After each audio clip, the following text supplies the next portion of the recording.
timeouts here for the Kings. Fox, 2, Fox from midcourt. Got it!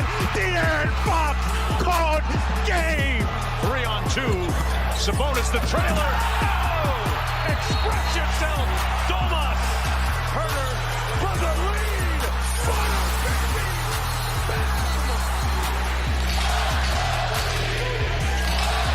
Just the best sound in basketball. Bah alors, on vous avait manqué? Bah nous oui. Salut tout le monde, premier épisode du podcast Sacrament Talk, j'arrive même pas à le dire tellement ça fait longtemps. Sacrament Talk de la saison. On a pris notre temps, on a ravalé notre salive et notre colère du début de saison. Ça va mieux, on peut revenir de manière plus posée et avec un peu plus le sourire, avec comme d'hab mon acolyte, mon associé, mon double sur le compte de Kings FR, Olive. Comment ça va? Eh ben, écoute, la forme, hein, on va analyser cette première moitié de saison. C'est vrai que ça fait longtemps qu'on n'a pas parlé, donc beaucoup de choses à débriefer. On va essayer de couvrir tout ça. Et celui qui était peut-être le plus rochon de nous, après ça va avec l'âge, notre cher Flo de Sac Talkings FR. Comment ça va, Flo? Bah ça va mieux. Ça va mieux. Tu m'aurais demandé ça il y a 10 matchs, je t'aurais pas dit ça, mais Bon, on n'avait même pas envisagé le podcast il y a 10 matchs. Hein.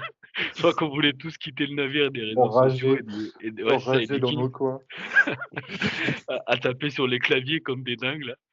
Mais bon, ça va mieux, donc on va pouvoir parler de tout ça. Et forcément, le premier sujet va être ce début de saison complètement foiré. On a, avant que Brian ne se fasse virer, je crois qu'on a 12-20, non, à 12, 13, 13-18. 13-18, oui, voilà, 13-18, c'est ça. Qui ne vont pas forcément avec les attentes du début de saison, où l'arrivée de DeRozan, on s'est dit, bon, allez, ça ramène un gros joueur NBA avec un peu d'années au compteur, mais qui pouvait présager comment dire, de viser l'élite de la conférence, ou en tout cas les 5 premières places, hein. Même si on va parler par la suite qu'on a toujours des problèmes structurels sur le banc notamment. Mais on s'est dit qu'on pouvait faire quelque chose et puis patatrac, il y a rien qui prend, tout va mal. On défend pas, on n'a pas de banc, même si DeRozan fait des bons matchs, c'est compliqué. Et jusqu'au licenciement de Brown, on était tous en train de rager de notre côté, à nous dire bon, quand est-ce que ça va sauter, pardon. Donc voilà, vos impressions, les gars.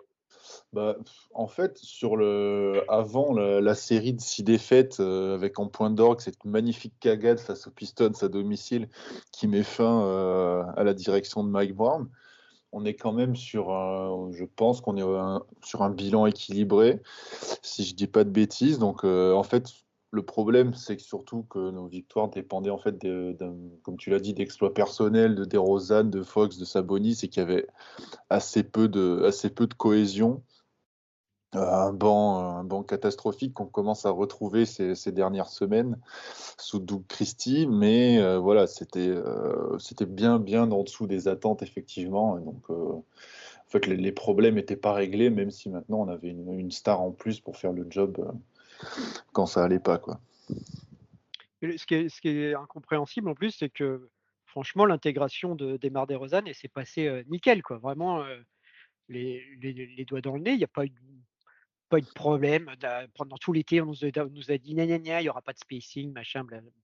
En fait, ça s'est très bien passé son intégration, Ouais. mais il y a un truc qui marchait pas et qui, tu as tu fais un upgrade de talent en remplaçant Harrison Barnes par, DeMar DeRozan, mais par contre, tout qui s'écroule, notamment l'adresse à 3 points, ça on peut en parler, pendant des heures, c'était catastrophique. Tu as Kevin Huerter et Keegan Murray qui, il y a 2 ans, enfilaient les perles et là qui tournaient à moins de 30 à 3 points. Ouais, 29% pour qu'il gagne de mémoire.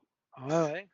Tu as dès la pré-saison, tu avais, Mike Brown qui galérait avec ses rotations. Il l'a dit publiquement et ça se voyait. D'un match sur l'autre, il n'arrêtait pas de changer ses rotations. Et puis ouais, l'impression dans le jeu était vraiment pas terrible. Bah, surtout que l'arrivée de DeRozan, tous les spécialistes NBA et nous en premier, on disait putain, ça y est, on a les 2 mecs les plus clutch de ces 10 dernières années. Et au final, on est l'équipe, enfin, à l'instant T, à ce moment-là, on était l'équipe qui perdait le plus dans le money time. Donc ce qui est un peu incompréhensible, peut-être que c'était aussi, comment dire? Comment définir la hiérarchie de celui qui doit avoir le ballon en fin de match. Compliqué, après tu l'as dit, DeRozan n'a pas terni le spacing, on l'a eu. C'est juste que, bah, quand tu mets pas un shoot en NBA, c'est un peu compliqué. Il y a eu aussi la blessure de Trey Lyles, hein, qui est revenu un peu, comme a dit Malik Monk, il est revenu, il était gros. Ça, c'est ses mots, hein. Donc il a eu un peu de mal à se remettre dedans. Et puis, on va en reparler après de Mike Brown, mais le fait d'avoir benché Keon Ellis, benché, tu le fais jouer, tu le mets, DNP, tu mets des Doug McDermott, dans le 5 pour après il disparaît pendant 10 matchs. Tu mets Jake Crowder qui est même pas arrivé depuis 24 heures dans le 5. Même si son premier match est pas mauvais, hein. Mais ouais, voilà, tu voyais que McBride était vraiment en galère. Tu as envoyé Isaac Jones qui aujourd'hui a totalement disparu et c'est bien dommage parce que je trouvais qu'il montrait de plutôt belles choses pour un jeune joueur. Donc voilà, Alex Len, bon, on va même pas en parler. Ça reste un bon soldat, je crois qu'il avait fait un bon match, je sais plus contre qui, il avait été pas mauvais là, mais Alex Len en NBA en 2025, c'est compliqué. Donc voilà, et puis Ça.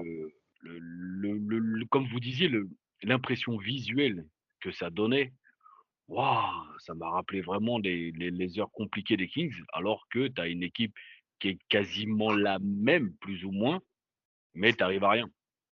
Je pense qu'assez rapidement dans la saison, Mike Brown a perdu son vestiaire. Enfin, ça, c'est vraiment ce qui était criant je pense, sur la série de défaites et sur les dernières semaines où c'était vraiment très mauvais. C'est que ça se voyait qu'il avait perdu son vestiaire, que ce soit dans les déclats, ou dans les déclats des joueurs, dans les attitudes des joueurs sur les fins de match. Ça se voyait qu'il y avait un truc qui était cassé avec Mike Brown, quoi, que ce soit déjà dans les rotations qui n'allaient pas, les joueurs qui doivent limite pas comprendre en dehors des cadres comment ils sont utilisés, ce qu'ils doivent faire match après match. Voilà, t'envoies du McDermott, t'envoies du Crowder, tu benches Keon Ellis. Enfin, je pense que c'est probablement ça qui a coûté la place de Mike Brown, c'est qu'en fait ce qui avait si bien marché pour sa première saison, et même voire ses 2 premières saisons, c'est complètement écroulé, quoi. Il a dû perdre le vestiaire et puis à partir de là, c'est terminé, quoi. Mais je crois que c'est un peu dans la carrière de McBride, c'est un peu ça, hein, on va dire que ces 2 premières saisons fonctionnent bien. Je crois qu'il a jamais eu un bon plus de 3 ans. Faudrait que je vérifie, mais de mémoire de vieil homme, partout où il est passé, je crois pas que ça ait duré plus de 3 ans. Ça a bien marché la première année parce que le personnage est attachant, ce qu'il veut mettre en place est attachant, le cadre est signé par tout le monde. Il essaie de mettre en place une culture, mais Ouais. après dans le coaching, ça marche 1 an, 2 ans et puis, 3 ans, bah, tu es attendu donc même si on va en reparler après, finalement, on n'a pas changé grand chose et ça marche mieux.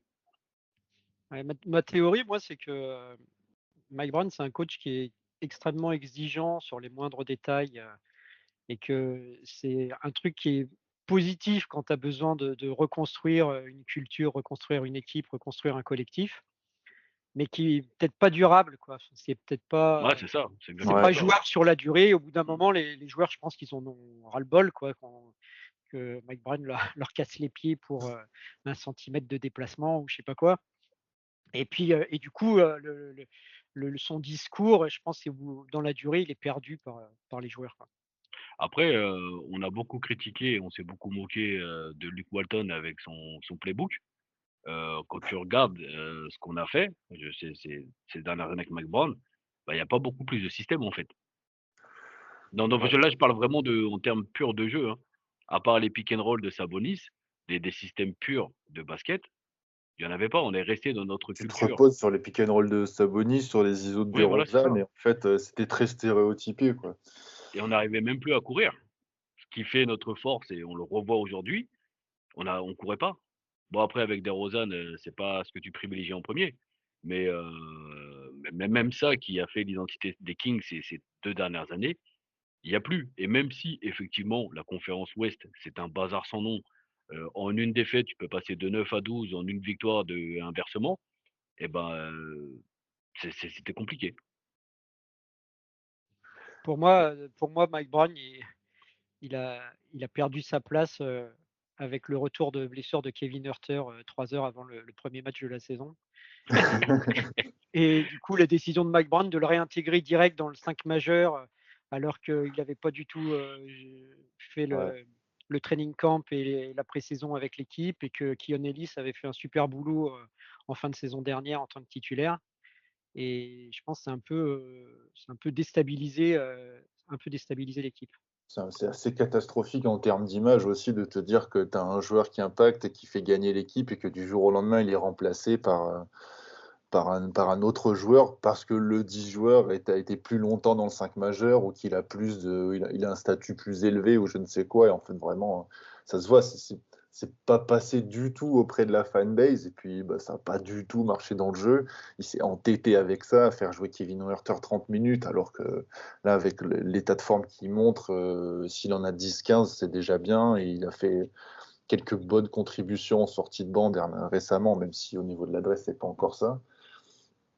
Mais voilà, il faut savoir dire stop. Le joueur a régressé. Il a fait une excellente première saison. Sa saison 2022-2023, là, c'est juste stratosphérique ce qui nous sort. Et après, derrière, il y a un petit truc qui s'est passé qui fait que il est plus à ce niveau-là. Il faut s'adapter. Faut pas s'entêter. Pour moi, vraiment, la question du Keon Ellis, Kevin Huerter, c'est probablement la dernière goutte d'eau qui a fait chuter Mike Brown, quoi. Quand on parle aujourd'hui de Kevin Huerter, on vit dans le souvenir. À chaque fois que ça parle de Kevin Huerter, ça ressort son shoot contre Utah. Donc Ouais, c'est que c'était il y a 2 ans quand même. et c'était il y a 2 ans, ouais. Et comme l'avait très bien dit notre ami anti-basketix à qui on fait la bise, le All-Star Game, le All-Star Weekend avec son concours de shoot complètement loupé. Effectivement, tu vois qu'après ça a décliné. Alors je sais pas si ça a joué psychologiquement, c'est qu'une supposition et c'est très aléatoire comme supposition, mais factuellement, à partir de février 2022, ça a commencé à descendre. Il a fait 6 premiers mois incroyables, où même Kevin Durant faisait des compliments sur lui, comme quoi c'était un des meilleurs shooters de la ligue, incroyable, tout ça, tout ça. Après, ça a commencé à décliner. En playoff, il nous a manqué contre les Warriors. Il était pas incroyable.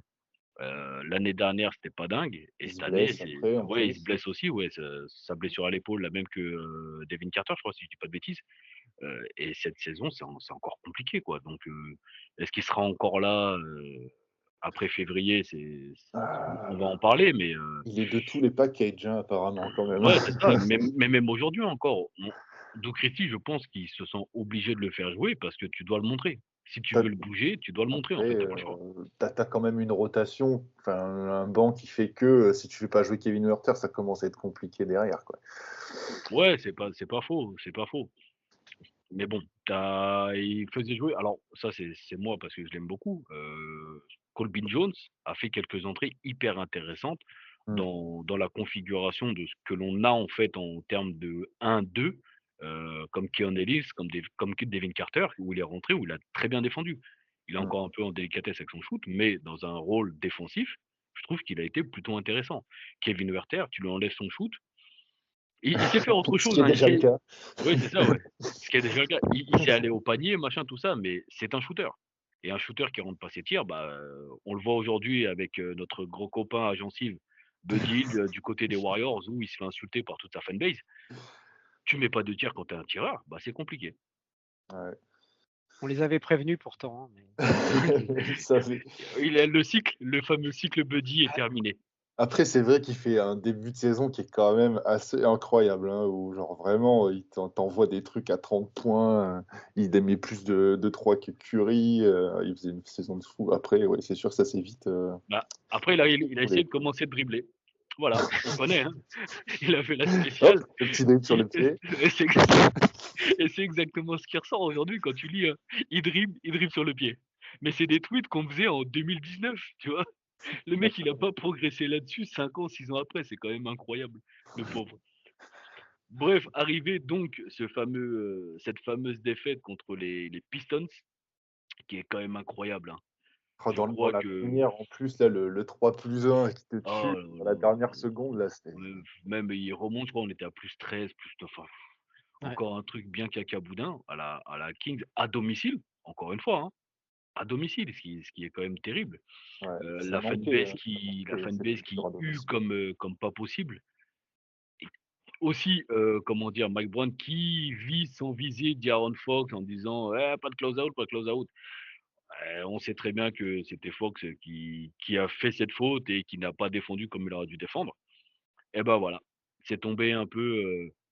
On peut reparler et on va reparler de la manière dont ça a été fait, de manière dégueulasse, de manière qui a fait que derrière, une fois de plus, l'organisation des Kings s'est fait allumer par Le toute la sphère NBA. licenciement, Le li- la façon de faire, elle est minable parce c'est que c'est ça, vraiment juste avant un déplacement à Los Angeles, si je dis pas de bêtises, c'est ça. où vraiment il fait l'entraînement, il fait la conférence de presse, et entre la conférence de presse et l'avion, on lui dit bon, bah, en fait, tu vas pas prendre l'avion, c'est terminé. Donc là, vraiment, C'est quand même incroyable. Ça, c'est très, très limite, quoi. Je et sais pas si c'est McNair qui fait des dingueries comme ça ou si c'est Vivek qui a fait des caprices pour qu'il soit viré de suite, mais c'est vraiment pas possible, quoi. Je suis étonné quand même que ça ait pas eu plus de résonance. Après, je suis un peu moins sur Twitter ces derniers temps, mais à l'époque, vraiment, la moindre encartade de l'organisation des Kings, ça prenait des proportions incroyables et toute la sphère NBA se foutait de notre gueule. Là, j'ai l'impression que c'est quand même passé relativement wow, on s'est fait silence. insulter par à peu près tous les coachs de la NBA, enfin Oui, surtout ceux ça, qui ouais, sont ça passés j'ai par vu. les Kings, hein. Ceux qui sont passés par les Kings, les Mike Malone, les George Karl, Qui que sont ce pas soit. étonnés, quoi, finalement. Oui, voilà, c'est ça. Les Steve Kerr. Bon, après, Steve Kerr, il a, comment dire, il a une relation particulière avec Mike Brown, mais Ouais. je suis étonné qu'on n'ait pas entendu de Dave Yorger, tu vois. Mais ouais, même Cousine s'y est allé de sa petite insulte. Bah, en fait, ce qui s'est dit, c'est que le licenciement peut être entendu par la saison qui est pas bonne. Mais encore une Ouais. fois, la façon de faire, elle est horrible. Ouais, Horrible, horrible, horrible. c'est un business, mais ça reste un être humain, quoi. Que tu peux licencier dans des conditions humaines, quoi. On a fait des choses étranges avec cette équipe, hein, mais là, enfin, toi, Flo, qui est le plus ancien d'entre nous, tu as dû en voir peut-être un peu plus, mais celle-là, elle est quand même incroyable.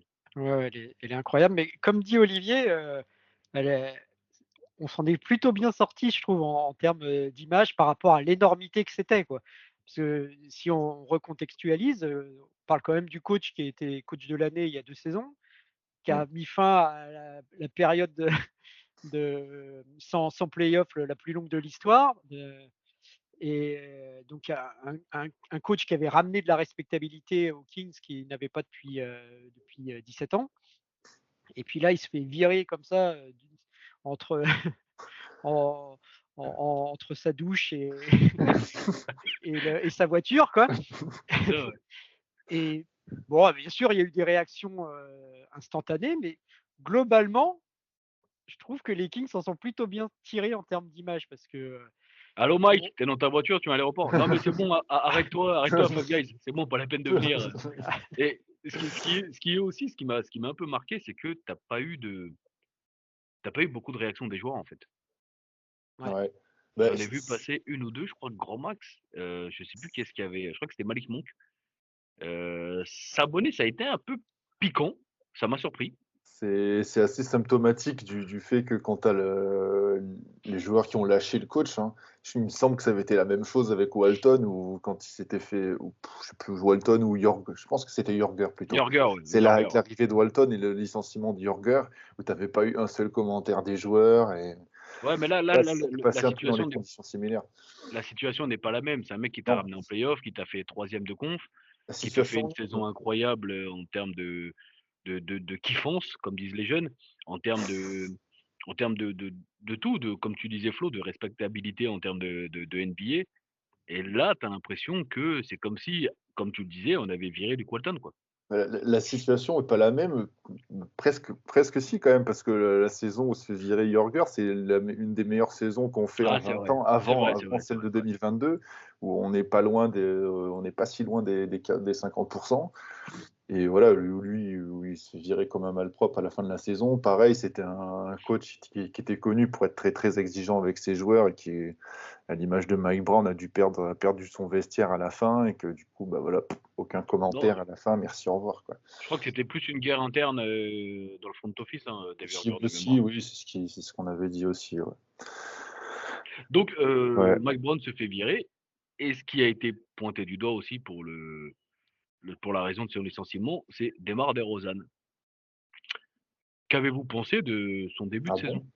Oui, Ah c'était ouais. passé comme quoi avoir pris DeRozan, c'était pas une bonne idée, qui ralentit le jeu, que machin, que tout ça, il rend, Fox moins bon. Enfin, DeRozan a été pointé du doigt sur cette première partie de saison parce que les résultats n'étaient pas bons et il a un peu cristallisé les critiques.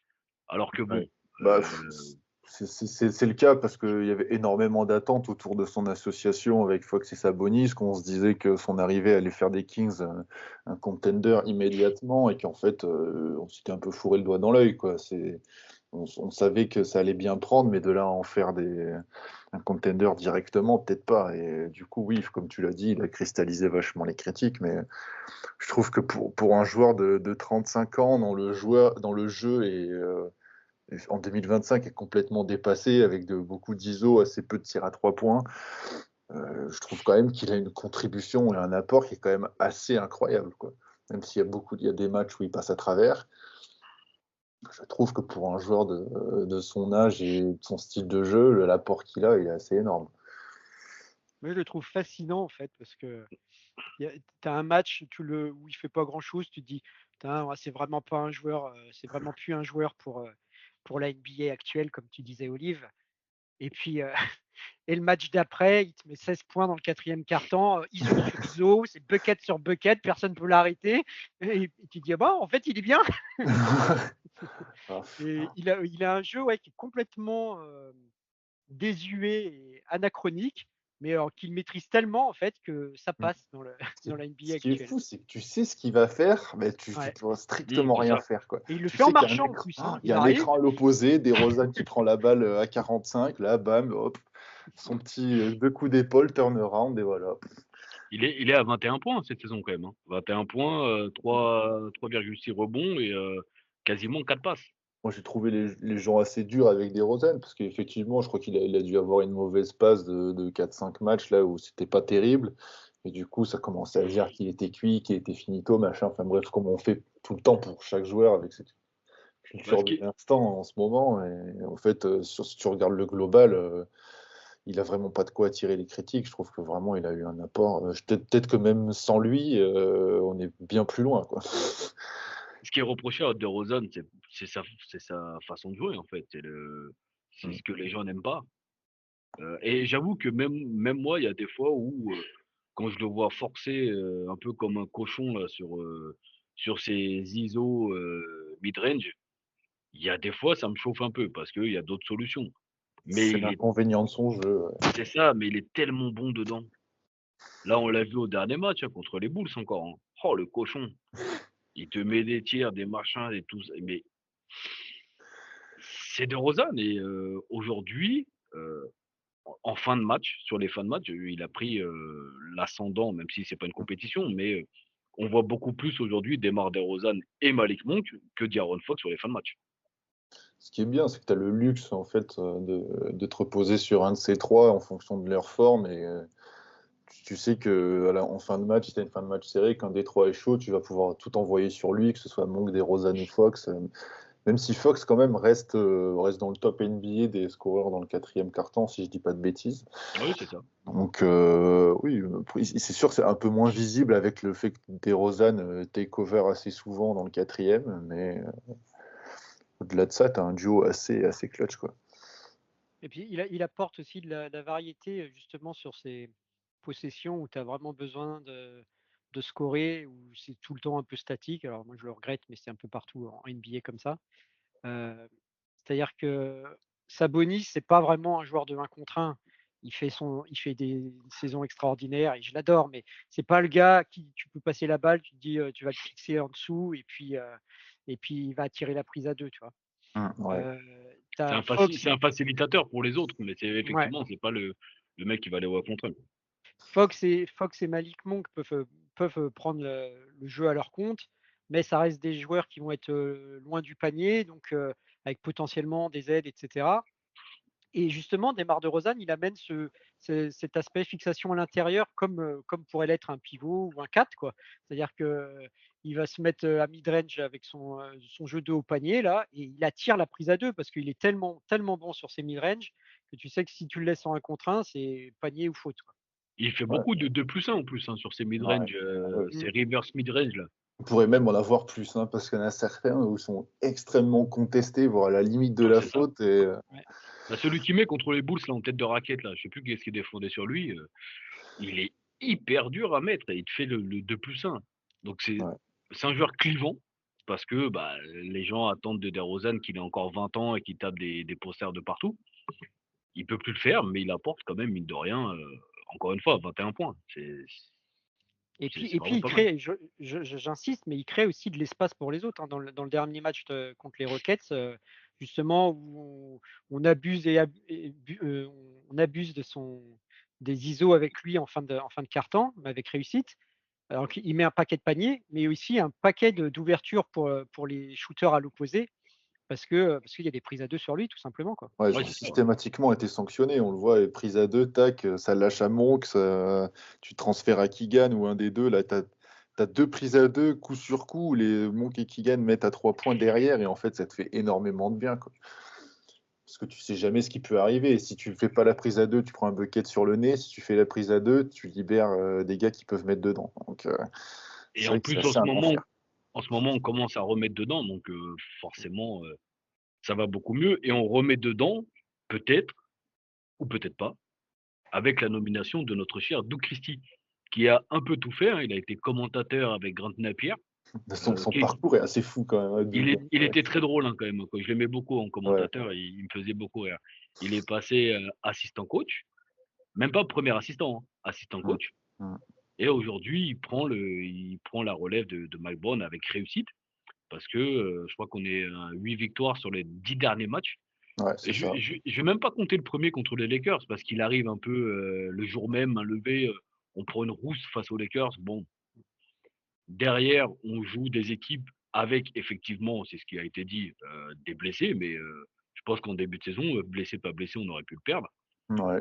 Ce match face aux Celtics qui, eux, étaient au complet, on leur met une rouste de l'autre monde. Mm.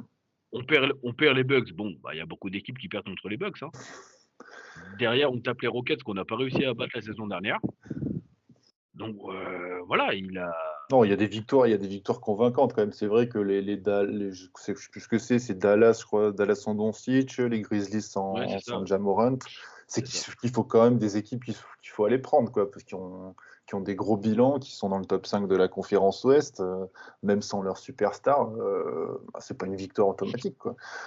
Donc chapeau à lui d'avoir repris l'équipe comme ça au pied levé et puis d'avoir tout de suite instauré une culture. Je sais plus où ça se situe dans la temporalité, mais je crois que c'était contre Dallas où du coup là on voit la vidéo où il fait sortir tous les joueurs sur le toit à côté du BIM et qui fait un Ouais, c'est discours en la mode première victoire. voilà, où il y a une cohésion, où il y a cette fusion avec la ville. Il leur dit voilà, il leur rappelle l'importance de gagner à domicile et c'est là qu'il y a il y a un petit déclic, quoi. Tu sens la patte de l'ancien joueur, quoi. Et il me semble que c'est Monk qui le dit dans une interview que voilà, un ancien joueur est mieux à même forcément de comprendre ses joueurs et donc du coup ça fonctionne mieux. Ça fonctionne mieux. On sent qu'il y a tout de suite qu'il y a eu une adhésion à ce que propose Doug Christie, et que bah, c'est pour ça que ça marche mieux, quoi. Puis il a une personnalité rayonnante de toute manière, hein. Ouais. C'est quelqu'un qui attire l'attention, qui sait motiver, qui laisse pas indifférent.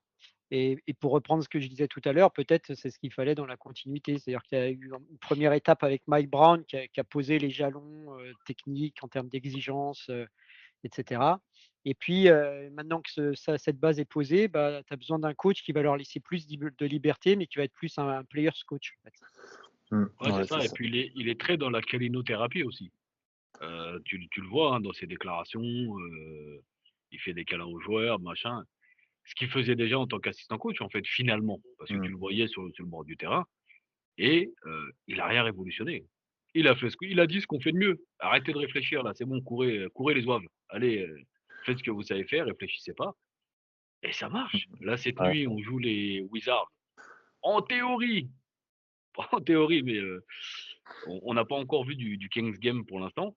En théorie, ça devrait passer. Mm. Après, on joue les Warriors qui sont pas dans une forme éclatante, on les reçoit. On peut penser que ça peut passer. Donc là, il peut avoir un bilan très, très, très flatteur pour un début de C'est carrière au head coach. ouais. C'est des matchs qui, je pense, seront des marqueurs, encore plus celui contre les Wizards.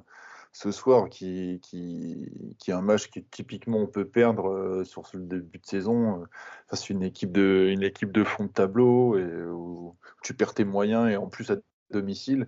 Là, je sais pas si on l'a déjà dit, mais Doug Christie en tant que head coach sur les 10 matchs, il y a 5 matchs à domicile, 5 victoires. Ouais, on l'avait pas dit. Et à chaque victoire, après en conférence de presse, et notamment sur la dernière face aux Rockets, il insiste encore plus sur la nécessité de gagner à domicile, le fait de respecter les fans sont là, ils soutiennent contre vents et marées, il faut que tu gagnes avec eux. Et voilà, c'est un gars qui a connu l'Arco Arena, qui a connu des ambiances de fou, et qui se dit qu'ici, voilà, il faut construire la même chose avec le Golden One Center, qu'il faut une communion avec les fans, et que le bilan à domicile avant Doug Christie est absolument catastrophique. Et c'est pas du tout un bon signe que de bons signaux que t'envoies, quoi. Il faut que les matchs à domicile soient des fêtes, quoi. Aujourd'hui, pour moi, faut arrêter de parler de coach par intérim. Moi, j'espère bon, qu'on gros. va vite lui donner un contrat, même si je pense que ça va pas arriver tout de suite. C'est que 10 matchs, faut pas non plus s'emballer, mais Fin voilà, de saison. fin de saison. Là, pour notre trip, là, fin mars, les 2 dernières semaines de mars, on a un calendrier hyper costaud qui peut être déterminant. Ces matchs vont être déterminants pour la suite parce que la conférence, elle est tellement compacte que c'est 7 matchs qu'on va avoir là, quasiment. Faut pas se louper dans ces matchs. Et ça va être déterminant aussi pour sa suite de la saison prochaine. C'est que dans ces matchs, on a du Thunder, on a du Celtics, on a du Bucks, on a du Grizzlies. Waouh! Cavs aussi, ouais. Waouh! Donc là, les victoires jusqu'au All-Star Break, on va carburer, je pense, j'espère.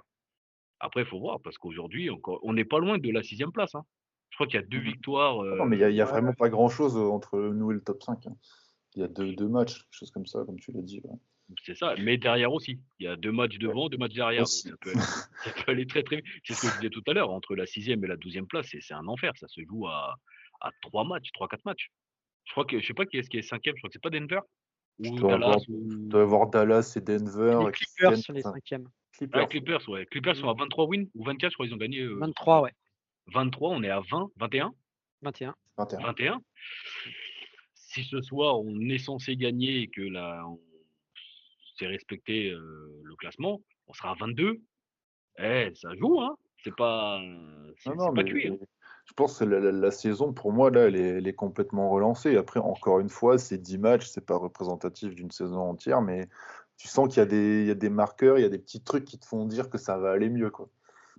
Après, comme d'habitude, pardon Flo, comme d'habitude, quand tu gagnes, bah forcément, ça t'amène à plus de victoires, c'est pas ce que je veux dire, mais à avoir plus d'entrain pour continuer. Quand tu es dans le fond du trou, on a vu qu'on continuait de creuser, en fait. Il n'y a pas eu ce déclic mental. Et là, tu es dans une bonne série, tu as envie, comme vous disiez, de Christie amène aussi ses discours d'anciens joueurs, la ville, tout ça, machin. Et ça donne envie d'eux. Sachant que cette nuit, on joue avec le match rétro, hein, avec le maillot rétro, pardon. On n'a pas encore gagné avec. Il serait temps d'avoir une victoire dans ces beaux maillots. Je kifferais tellement que de Christie vienne avec.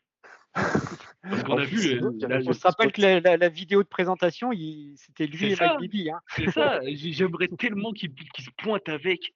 Oh, je kifferais de dingue.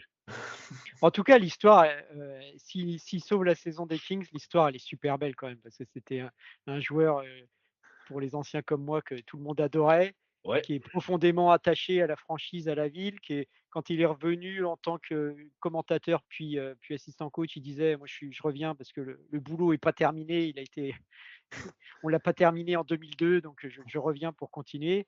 Et là, ce qu'il avait dit Vlade Divac aussi. Hein. Ouais. Avec moins de réussite. En termes de symbolique, c'est quand même super. Bon, après c'est encore très tôt, on va pas non plus s'enflammer, mais en tout cas ce début d'histoire est très beau. Ces 10 matchs nous ramènent dans la course, au play-off. Là, je ne parle pas de play-in, hein, puisque la 6e place est accessible. Donc, en 10 matchs, ce n'est pas représentatif, mais c'est un vrai truc de dingue. Parce qu'on revient, on peut jouer la 6e place. Encore une fois, cette victoire de suite quand même, parce que cette victoire de suite, peu importe les équipes en face, ça reste une grosse série de victoires à NBA, parce que tout peut arriver d'un match à l'autre. Donc c'est la plus grosse série de victoires depuis les 7 victoires qu'on avait fait la première année de Mike Brown. Et avant, pour retrouver une série de 7 victoires, il faut remonter au début du siècle. Donc ça reste quand même, quelque chose de fort, quoi. Bah, 8 Voilà, je crois que c'est un des meilleurs bilans sur les 10, enfin là, 8 victoires sur les 10 derniers matchs. Je crois que c'est un des meilleurs bilans de la ligue, hein, si je dis pas de bêtises. le Je l'ai vu deuxième. passer. Ouais, c'est ça, je l'ai vu T'as passer. un 9-1, tu dois avoir les Cavs ou le Thunder en 9-1. Non, et- ils ont perdu plusieurs fois le Thunder, je crois. C'est quand même, c'est pas représentatif, c'est qu'un échantillon. Hmm. Mais pour un mec qui était commentateur il y a 3 ans, c'est quand même fou. Ouais. Et en plus, autant au début, tu te dis, bon, on a des circonstances favorables avec les Dallas sans Kyrie Irving, sans Doncic, Philadelphie sans Embiid, Memphis sans Ja Morant. Bon, tu dis, bon, allez, ok, il a fait 3 victoires, mais c'était quand même simplifié. Mais après, derrière, ils nous font quand même des superbes matchs aboutis. Je pense contre les Warriors, contre les Celtics notamment, où vraiment c'est Ouais, Warriors aussi, on leur met du une début à la rouste. fin, c'était des super matchs. À côté de ça aussi, un match en double prolongation avec Miami où il lâche rien jusqu'à la fin. Donc les victoires, c'était pas que des matchs faciles et donc du crédit à lui, quoi. Et à son staff, Ouais. Bien sûr. parce Hein. qu'il n'a pas changé. Je crois que le premier assistant, c'est toujours Jet Triano, non? Ou Luke Lux? Ouais. Je sais Bah, plus. du coup, celui qui a dû monter, ouais, c'est un des deux. Ouais. Ouais, voilà, donc et encore une fois, fondamentalement, il y a aucune différence dans le jeu, par rapport à ce qu'on faisait, sous Mike Brown. Non, C'est c'est vraiment la continuité. dans l'état C'était d'esprit. Après, voilà, c'est comme des tu as dit, micro-ajustements. réfléchissez pas et jouez, c'est des rotations plus stables. Mm. Et puis voilà. Ouais. Et les matchs, on les finit bien. Dans les money time un peu compliqués, qu'on a pu voir contre les Rockets, par exemple, contre Miami en double prolongation, on les prend. Même Philadelphie ou Dallas, je crois que c'était un peu chaud en fin de match, et ben on les prend au final. Même s'il y a des phases où on arrive à prendre 16 points d'avance, je crois contre les Rockets, on prend 16 points d'avance, ils reviennent derrière un Jalen Green qui est en feu là cette saison, et ben on arrive à le prendre. Après, Dylan Ouais. Brooks est un clown, donc moi ça Ça m'a bien nous a fait bien plaisir. aidé. Oh, qu'est-ce que je Ouais, suis ça content. ça m'a bien. Content de ce match. Oh Il le s'est cross, fait punir par DeRozan et puis c'est lui c'est qui fait ça, toutes les fautes idiotes à la fin c'est en ça. plus. Et le cross qu'il prend par Malik Monk là, qui le dévisage juste après, c'était du Oh, c'était caviar. beau. C'était Donc, beau. donc tout est ouvert là. Tout est ouvert. On a passé le test qui, sur le papier, était un gros calendrier. Philadelphie, même si aujourd'hui, voilà, Embiid, moi je le compte même plus chez les Sixers. Sur le papier, tu as Philadelphie, tu as Dallas, tu as Boston, tu as les Warriors, tu as Miami, qui reste une équipe dangereuse. On n'avait pas gagné là-bas, je crois, depuis Mathusalem. Je crois que c'était Fox la dernière fois. Depuis Depuis la ça. claquette dunk de Fox. Ouais, c'est ça, ouais. Bien dit, donc, ça va Dans son bien. année rookie. Dans son année rookie, bordel.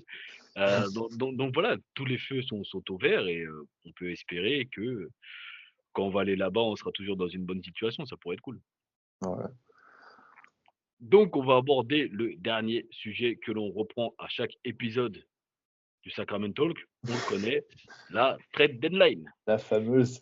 La fameuse Des trade ailiers et un deadline. pivot remplaçant. Des C'est ça. ailiers et un pivot remplaçant. Des ailiers et un pivot remplaçant. Là, Bon, il y a un j'arrête, je vais tweet. pas jouer Mike Brown, mais Ouais, c'est ça, ouais. Là, il y a un tweet qui est tombé, j'ai vu, de Jason Anderson là, il y a 2 secondes, qui, depuis 4 mois, là, dit toujours, bah écoute, les Kings sont toujours les favoris pour Cam Johnson.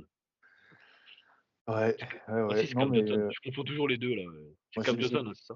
oui, c'est Cam Johnson. Ouais, Ouais. ok. Moi, j'ai peur que Monte McNair devienne un Danny Ainge bis à dire ouais, j'ai failli faire un trade, mais finalement, il y a pas de trade. C'est ça, ouais. Parce que finalement, en fait, on était de toutes les rumeurs depuis 3 ans, là, entre les Ben Simmons, les Paul George, les je sais plus Zach qui, Lavine. on était sur tous les dossiers, et puis finalement, DeRozan, c'est un gros coup quand même, il faut lui donner du crédit. Mais pour le reste, bon, il va falloir qu'il nous envoie un gros move, là. Le Cam Johnson, effectivement, on serait en tête de liste pour le récupérer. À quel prix? Et est-ce que ça va vraiment arriver? Il y a eu John Collins, là, ces derniers jours aussi. Ouais. Mais Cam Johnson, le problème, c'est qu'a priori, les Nets en veulent très cher. Ouais. Ah ouais. Et du coup, imaginons que les Kings arrivent à l'avoir, tu le mets en 6e homme ou tu le mets dans le 5 à la place de qui? C'est compliqué, tu vois. C'est des problèmes de riches, là. On parle de problèmes de riches, c'est Ouais. incroyable. Ouais, c'est vrai. Pour moi, là, le 5 qui est là, tu le bouges pas. Ah, mais Tu ça mets veut en dire, du coup, second. tu casses la tirelire pour un joueur qui sort du banc, quoi. Ça dépend ce que tu envoies. Si tu envoies du Trey Lyles et du Kevin Huerter, c'est des mecs qui sortent du banc de base. Ah ouais, c'est vrai. Donc en soi, tu l'envoies en deuxième, en seconde unit là avec Keon Ellis, Devin Carter, Trey Lyles. Enfin non, je pense que Trey Lyles est partirait. Ah bah, Tu il va l'envoies bien là. falloir mettre quelque chose de potable dans le package quand même au bout d'un Bah, moment. maintenant Pas que non Trey plus, Lyles revient plutôt bien là, comme l'avait si bien dit Titouan dans la vidéo, l'excellente vidéo qu'il a fait sur le retour des Kings. Oui, mais il y a aujourd'hui les noms qui sortent sont toujours les mêmes. Kyle Kuzma, bon Cam Johnson là, je dis toujours les mêmes, mais depuis le début là, on parle de lui aux Kings. Est-ce que le fait qu'il se soit Jordi Fernandez au net, ça joue ou pas, peu importe. Voilà, c'est un peu toujours les mêmes noms, mais toujours pas le nom d'un foutu pivot remplaçant. bah, moi, je vais vous faire une confession et je pense que vous avez la même. Nick Richards, ça fait bien chier quand même, hein. Ouais. Ouais, Nick mais il y a Richards, ça Gafford qui fait est bien dispo là. chier. Parce que là, c'était vraiment le pivot backup parfait pour aller derrière Sabonis, le mec en bon energizer, bon protecteur de cercle et tout. Et là, qui partent aux Suns pour 2 cacahuètes, là, ça fait Il vraiment fait, bien chier, quoi. il fait un super premier match en plus quoi, avec les Suns. Ouais. J'ai regardé, je crois qu'il est en bon double-double. Aujourd'hui, il y a Daniel Gafford. On l'espérait quand il est parti de Washington. On se dit, ah, ça pourrait être pas mal, ça pourrait être pas mal chez nous. Il est parti aux Mavs. Il est déjà sur le marché des transferts et apparemment, ils sont pas gourmands de ce que j'ai pu en lire. Pourquoi pas? Je pense Aussi. qu'il y a quelque chose à faire. Mm. Ça reste un très bon joueur, sauf que Lively, là, il se développe plutôt bien, donc ils n'ont pas forcément besoin de lui. Pour moi, Gafford, ce serait génial en sortie de banc.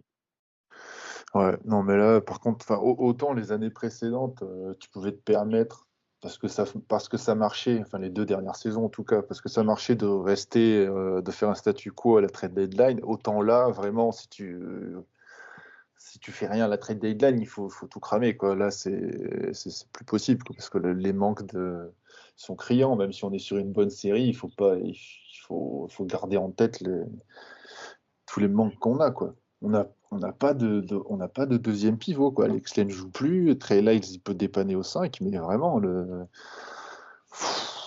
aller au pivot, c'est vraiment dramatique, quoi. Franchement, si McNair fait rien, même. Alors, du coup, avec la réussite actuelle, peut-être qu'il va être moins enclin à faire un gros move, à casser vraiment l'équipe, mais il faut quand même qu'il fasse quelque chose. Parce qu'on peut dire ce qu'on veut sur Mike Brown, s'il se fait virer, ça masque aussi quand même les manquements du front office qui Oui, Mm. n'ont clairement. C'est pas vrai. construit un Clairement. effectif top, hein. Enfin, quand tu n'as qu'un seul ailier dans l'équipe et que tu n'as pas de pivot remplaçant, tu ne peux pas non plus attendre des monts et merveilles. Donc, ce serait vraiment mesquin que McNair ne fasse absolument rien avant la trade deadline. Là, Moi, le truc qui me dit que potentiellement on va rien faire, c'est si on se retrouve dans la situation de la dernière trade deadline en février dernier, où toutes les équipes disaient soit vous nous envoyez Keegan Murray, soit vous allez vous faire cuire le cul. ouais. Aujourd'hui, qu'est-ce qu'on fait? Compliqué, hein? Oui, non, mais c'est toujours pareil, hein, mais Est-ce qu'on serait prêt aujourd'hui à sacrifier Keegan Murray pour ramener un joueur qui potentiellement pourrait nous faire passer encore un cap? pas Sachant pour que n'importe qui, mais oui. même s'il revient bien Keegan Murray, ça fait quelques mois, même l'année dernière où c'était un peu moins bien, où finalement tu te dis, moi en tout cas je le pense. Flo, je Après, sais il pas ce faut. que tu en penses, ouais. Ouais, voilà. Alors moi, je pense que personne n'est intransférable, hein. Tout dépend de la contrepartie à chaque fois, hein. Oui, Mais le problème, c'est que Keegan, alors effectivement, vu ce qu'il a montré, il est peut-être moins indispensable que ce qu'on pensait encore la saison dernière. Encore que. Le problème, c'est que c'est le seul ailier qu'on a dans l'équipe, quoi, et probablement le meilleur défenseur, ou en tout cas le défenseur le plus polyvalent. Mm. Donc, si tu te sépares de lui, il te faut un joueur au même poste. Donc, les trades joueurs-joueurs à poste égal, c'est rarement gagnant, quoi. oui, c'est vrai. Mais aujourd'hui, on a quoi comme assiette?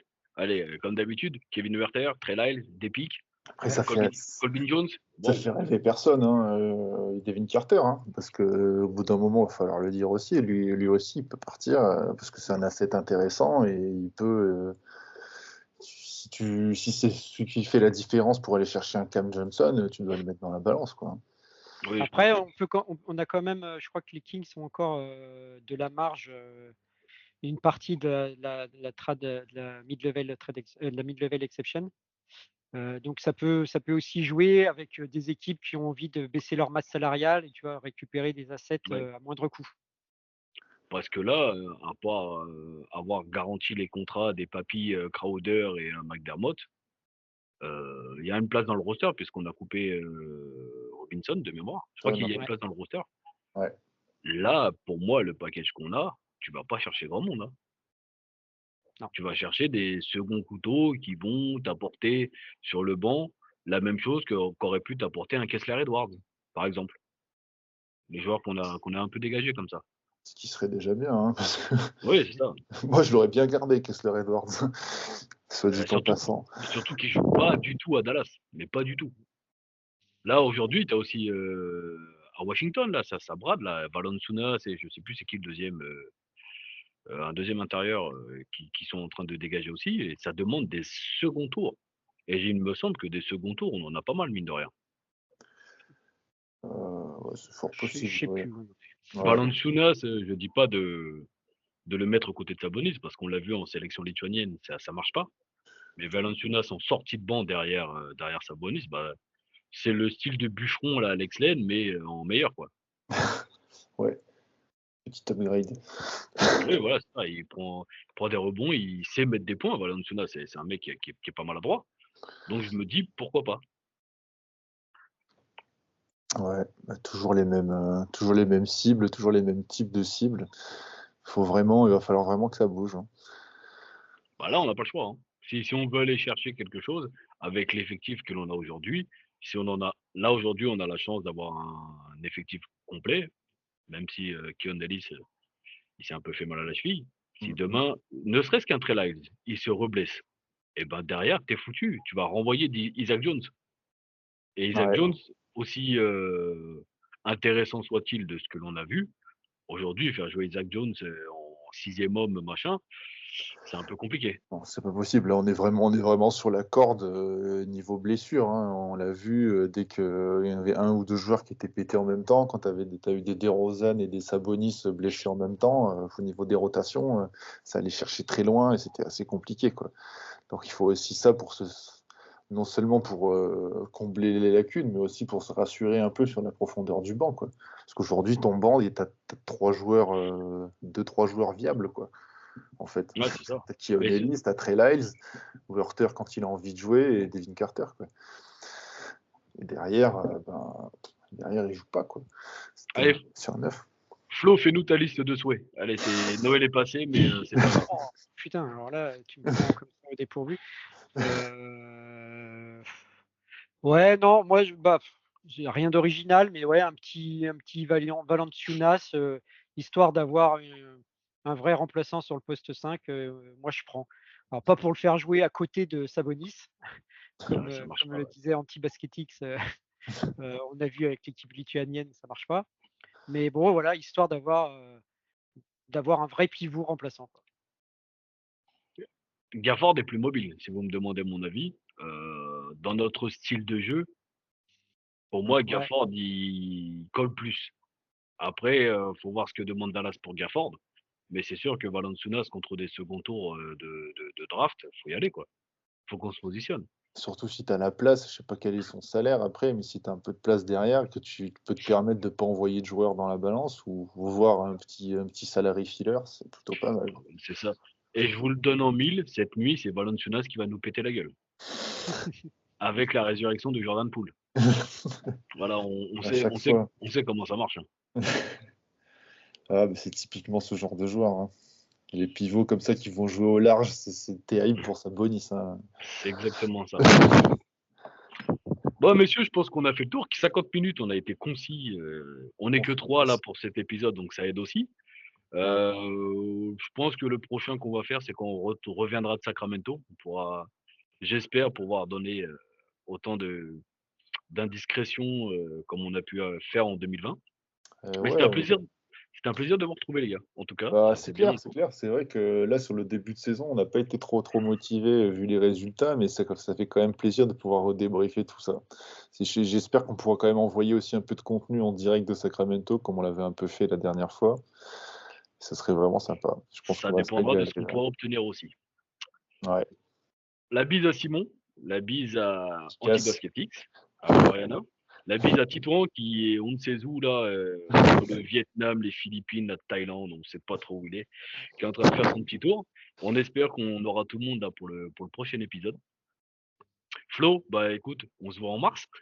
On se voit en mars. Non, Ouais. normalement, hein, s'il y a- Non, normalement, après, tu vois, le 6 février, c'est la trade deadline. On va apprendre que Fox et Sabonis sont tradés.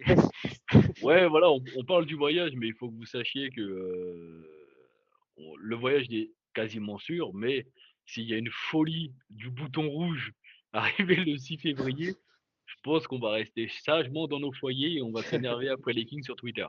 Billet Mais Quand bon, on d'avion part vert avec pour Sable, hein. Antibasketix, il y a toujours un risque. ouais, c'est vrai. Dans l'avion, il se fait trade, c'est pas faux. Le pauvre, je me fous de lui alors qu'il est même pas là. C'est pas grave, il écoutera.